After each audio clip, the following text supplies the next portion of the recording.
Hey everyone, I'm back, and today we're going to be talking about my top 10 favorite movies of all time. And how this is going to work is I'm going to go through each movie one by one. These are not going to be reviews for these movies, it's going to be my brief thoughts on them, and I'll just discuss the film and like what it means to me and why I love it, and it's just going to be going one by one. And also, for the record, this is not what I think are the top 10 best movies ever made.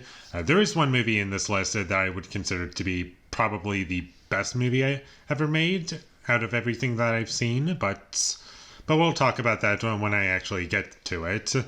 So without further ado, let's just get started. And at number 10, we have Apocalypse Now, my favorite war movie ever, directed by Francis Ford Coppola. And when I first saw this movie, I thought it was great, and I didn't particularly love it the first time, like entirely. Like the ending I thought was kind of weak, but the rest of it I really enjoyed. And then I watched the Redux version, and I liked it, but not nearly as much. I thought it was way too long. And then I watched the final cut, which is basically just a shorter version of the Redux version, and my personal favorite version is the theatrical cut. And after watching it 3 times, I rewatched the theatrical cut, and I loved it even more. And each time I watched this movie, no matter which version I was watching, there was something that I appreciated about it, and I just really love everything that went into this movie. I love the music, I love the cinematography, and I love the story and everything that's going on in it. And it's just a really great movie, and I could talk about this movie for hours, but I'm not going to do that. And that's pretty much why I love it. Coming in at number 9, we have Kill Bill. I count him as one movie, and this is my favorite Quentin Tarantino movie, and I love it so much. I love the music. It's probably my favorite action movie, and it's just some really great action scenes, and I love everything that it's going for. I really love the bride versus the crazy 88 scene. That scene is awesome, and so much going into this movie that I really love, and there's barely anything that I don't like about it. And despite this movie being basically a 4-hour movie, I was never really bored, and I was always into it, and I just loved everything that it was trying to do, and it's really great, and I really love it. Coming in at number 8, we have 2001: A Space Odyssey, and I would probably consider this to be the best movie ever made, but it's not necessarily my favorite movie of all time. And I believe I remember crediting this movie for having like really flawless special effects, and they're really incredible throughout and still hold up today. And I have rewatched all of these before making this list, and watching 2001, I was still very impressed with everything that I was able to pull off, except for one tiny little moment where the special effects were like noticeable of how they did it. I'm not going to say where this was because I don't want to spoil anything, but there was one tiny little part of the movie where I could see how the effects were done, and I was like, that doesn't look too great. But aside from that, I think this movie is basically a perfect movie, and it still holds up to this day, and it's a classic, and it's for a reason. Coming in at number 7, we have Moonrise Kingdom, my favorite Wes Anderson movie. I love everything about this movie. I love the tone of the film. I love what's going on underneath the surface, and just so much about it I just love. And if you haven't seen it yet, then definitely check it out.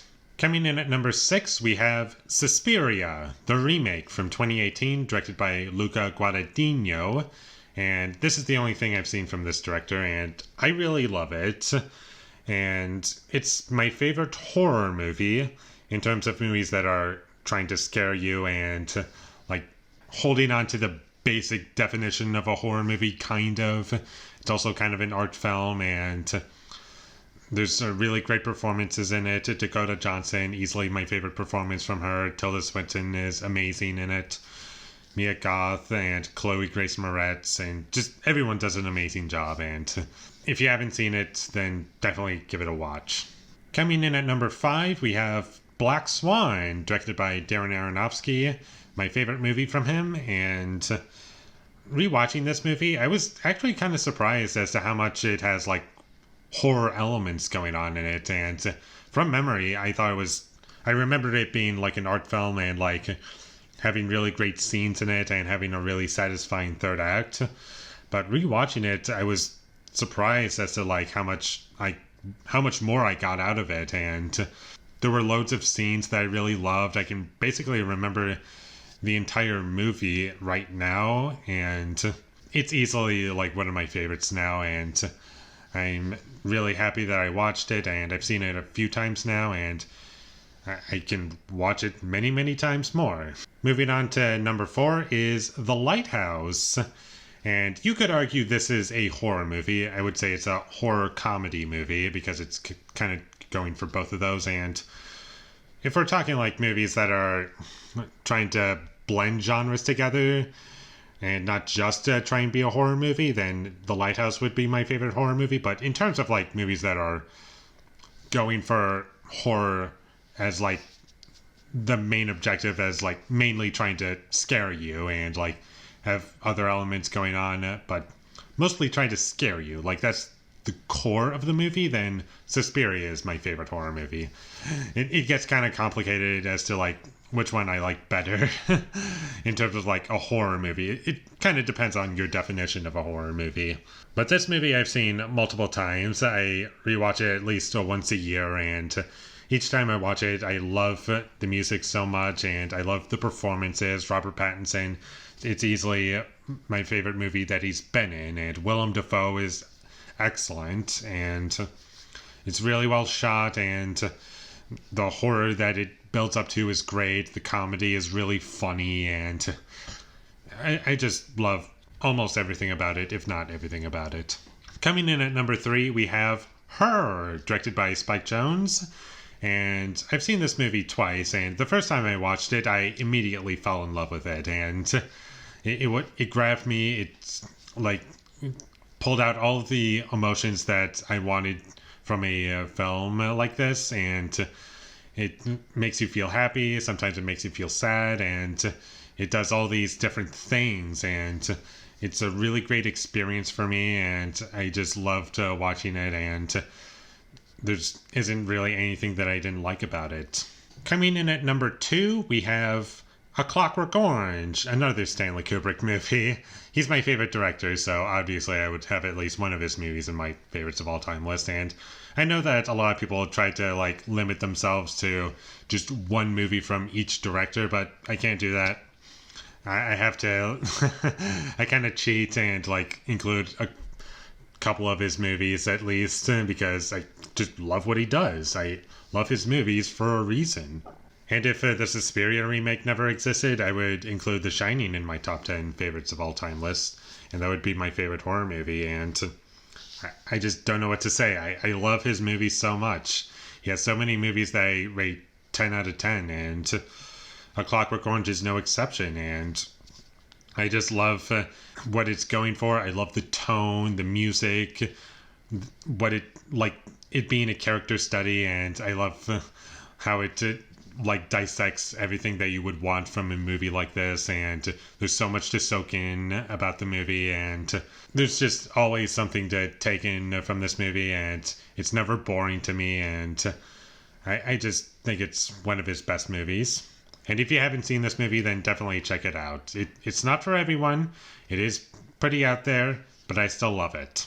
And finally, we get to my number 1 favorite movie of all time, and it's a Stanley Kubrick movie. I couldn't help myself. But I just love it so much. And this one is Barry Lyndon from 1975, and it gets all of the emotions that I want out of a movie from me, and it gets everything right for me, and I love everything that it's going for. The music, the cinematography, the framing, everything. Everything I could name, like anything about this movie, and it gets it right. And it's 3 hours long, and it's a period piece, but it's never boring to me. It's always engaging, and I love it so much. And there's like nothing that I don't like about it, except for one punch in the movie that doesn't look all that real, but aside from that, it's a perfect movie to me. And if I were to recommend one movie to you, then this would be it. Barry Lyndon. So definitely check it out if you haven't already. And also these other movies. And there's plenty of other movies that I could have included. And I've reviewed all of these movies, so if you want to hear my extended thoughts on these movies, then go check those out. Thank you so much for watching my videos as always, and for those who don't know, I made this video because it's the 6th anniversary of the channel, and I kind of wanted to do something special, and I would like to do something special every year on like every anniversary of this when I made the channel, and I will be doing like another favorite movies of all time list, top 20, but that's not going to be next year. That's going to be 2 years from now to give me a little bit more time to figure out which ones I would put on that list and maybe rearrange the order of some of these, because who knows, maybe it could change. Maybe I would find something that I like more than Barry Lyndon. Maybe not, but as of right now, these are my top 10 favorites from right now. And if you enjoyed this top 10 list, then leave a like and comment down below some of your favorite movies are, your top 10, or just your favorite movie ever. And my social media links, they will all be in the description, so follow me there. And last but not least, subscribe to be a part of Foley Nation, and I'll see you when I get my next review up, and that is going to be for X2, X-Men United. So look forward to that, but until I get that up, thank you for watching and have a great day.